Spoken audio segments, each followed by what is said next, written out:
Sorry about that. They actually only allowed me to upload 15 minutes of my video. It was 22 minutes, so I have to remember what I said in the last 7 minutes and try not to repeat what I said in the first 15 minutes that they did upload. So I think we were at the part where I was at CNY for my egg retrieval. It was a little different. They took my husband in a room, a nice room, and he had his computer and stuff like that, and they had Wi-Fi, so he was cool. And but they didn't take him back there with me, where normally they, take my vitals, my blood work, and stuff like that, and then give me the anesthesia. Well, he doesn't go in the room with me, of course, but generally he's with me up until I go into the procedure room for my anesthesia and the actual egg retrieval. So I went back there to that part by myself, and the anesthesia doctor came in to introduce himself and the regular doctor, and they both were very nice gentlemen. This time, this anesthesia doctor, he was able to get my vein with no problems with one stick. I had one doctor at another clinic stick me 6 times. So I was very, very happy about that. Compared to my other retrievals. But anyway, so after the egg retrieval, they did the intralipics, and I don't remember that because I was probably still under the anesthesia after the egg retrieval. I just know that my husband was saying it took longer than it had taken previous times because, mind you, this is our 7th cycle. So he's pretty used to it. So anyway, we left. We got something to eat. My husband drove all the way back. I got home. I just pretty much rest. I wasn't in any type of pain or discomfort or anything like that because I guess since I don't really produce a whole bunch of eggs, I don't have any discomfort. I mean, maybe little mild cramping, but nothing to even mention, to be honest. So, just tired, and it could have been from the anesthesia or just from the long ride. So, because I still tried to stay up and keep my husband company on the way back, which was a 4-hour drive. Although he fell asleep on me in the morning going. So, anyway, Friday, I'm sorry, the next day they called me and they told me out of the 8 eggs that only 2 had fertilized. So I was hot about that, and I was pissed and just very disappointed and angry, because I'm like, we have to drive another 4 hours, and I don't even know if these 2 are going to make it. So we had already decided we were doing a 3-day transfer anyway. So we went back that Friday, and I drove the ride there, and the whole ride there. And when we got there, I did the acupuncture. I did that for 30 minutes, and after that, filled my bladder up and everything, and then went over to the room to have the embryos transferred. So when I get in there, they give me the lady actually came and drew my blood, and then she came back with the embryos and also for me to sign, and it was like, we're transferring 3 today, and I was like, we transferring 3? I was like, it's 3? I thought it was only 2. So I was really, really happy about that. So apparently 1 was behind, but it did I guess catch up or whatever the case may be. I don't know, but I was just happy that we had 3. I was like, okay, that's really, really good. So that made me feel better.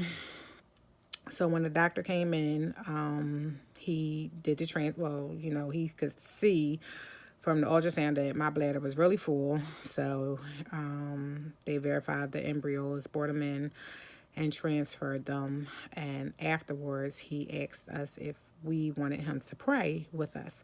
And we were both looking like, yeah, I mean, this is my 9th transfer, and I've never had a doctor or anyone afterwards ask me to pray with me or pray for me and over me. So he did it. It was a really quick, to the point prayer, but it was just really, really kind, and that just kind of sealed the deal for this clinic, for me anyway. So I was just really pleased with that. And even my husband and I both said, even if it's not successful, like just the doctors were really, really generous at this clinic. So anyway, after the transfer, I went back upstairs to the spa, and even the acupuncture man was really nice. And he talked to me and, just engaged in conversation and about my IVF and stuff. So, and also discussed his family. But he, stuck the pins and everything back in. And I did that for another 30 minutes. And afterwards, we left. We were starving.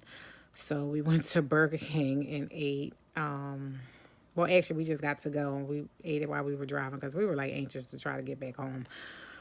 We was just tired. So I rested that day. And then the next day, I had a wedding to go to. I didn't dance or anything at the wedding. And then Sunday, I returned back to work. So that following Saturday, so I was actually sick all that week with a cold. And I mean, the weather was just crazy, and that was another thing. Out Syracuse, it had just snowed the day before Christmas. It was freezing. I'm talking about like single digits, like 2, 3 degrees. It was cold. I was like, geez, I don't want to live out here. So, but luckily it was only snow. They're right off the road, so we didn't have to experience any of that.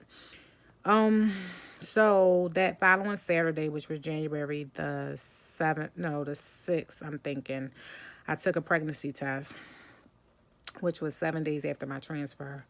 And it was just straight up negative. No squinting, no nothing. It was just the one line. Excuse me. So that Tuesday, I went to LabCorp to have my blood drawn for my pregnancy test. And normally everything is uploaded to the patient portal. I would say by 11 or 12 o'clock, nothing was uploaded. And although I knew it was negative, I still, you have that hope that it could possibly be. I hadn't had any symptoms, nothing, no spotting, no symptoms, anything. I did have some pain like in my shoulder and my arm, like my muscle area and stuff. And but that Prograf medication, I did wind up reading it, and it had a lot of side effects and stuff. So a couple of the medications, like I said, I really had like just disconnected myself from this cycle. I didn't look up anything, and but when I did look at that medication, because I had actually texted my friend to ask her if she even knew what the medication was, and she was like, it was, I think so your body don't reject the embryos or, something like that.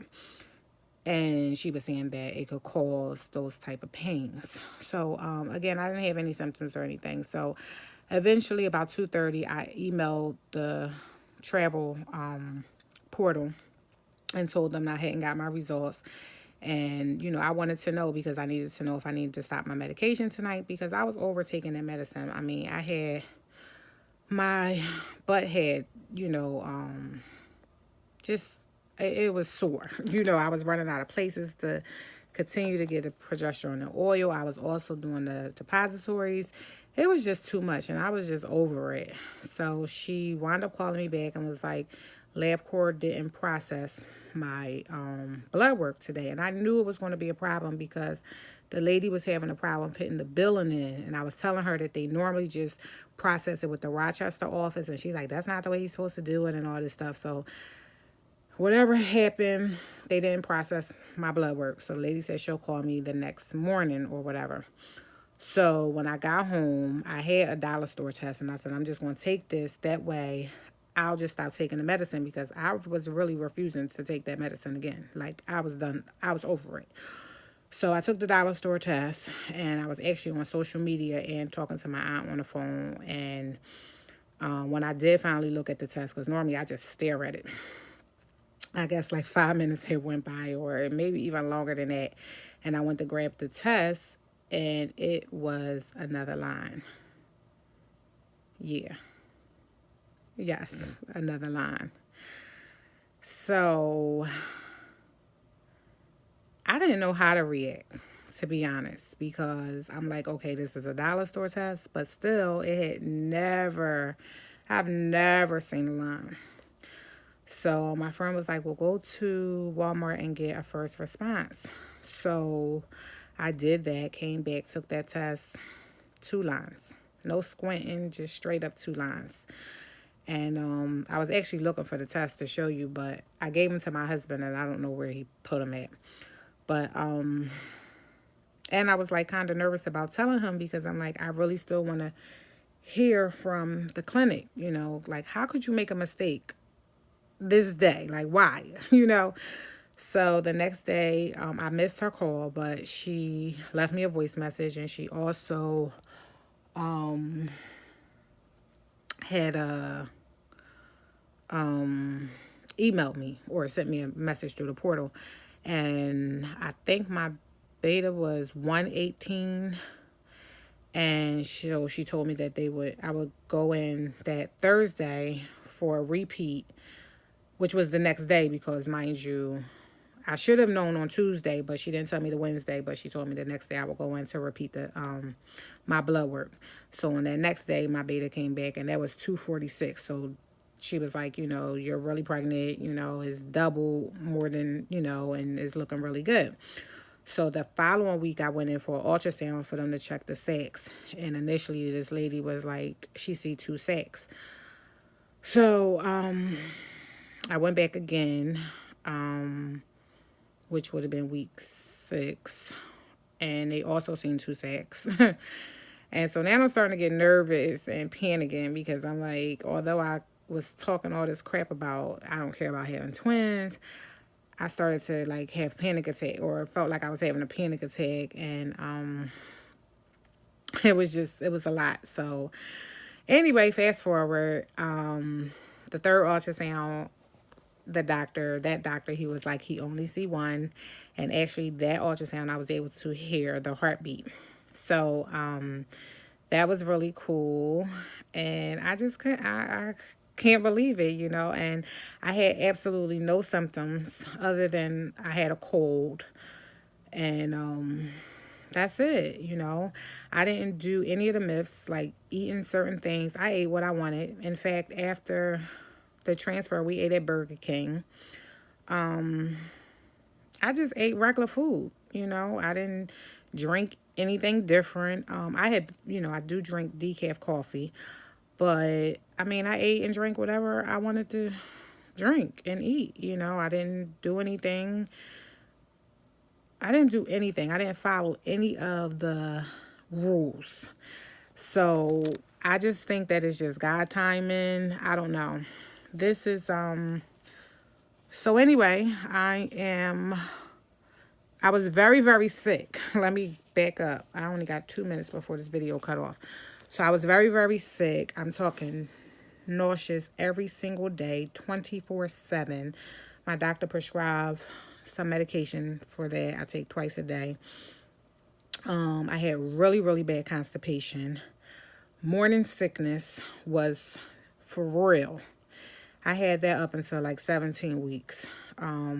The only way I could really describe how I felt is I really felt like I was dying. My doctor was like, he never heard that before, and he wanted to know, how did that feel? I said, it felt like you have zero strength. I couldn't eat anything. I didn't have a taste for anything, so I was very, very weak. Just horrible. I lost weight on every appointment. In fact, my appointment I just went to this week, I'm 20 weeks, was the first appointment that I had a weight gain. So I have to make another video. It won't be tonight, but I'll update you with my gender and just where I'm at now. But I feel great. I'm very thankful to God. I'm thankful to the doctors, to science, to medication, to all of you, all of my support system, especially my husband, to my friend Alicia, and she's on here, Lily G, so go follow her. She helps me a lot. And I'm wishing her all the luck. Congratulations to At the Lake, and also to Mike and Nita. I'm sure it's other people, but I'm running out of time. I love y'all, and thank you so much. Pregnant at 42. Yes.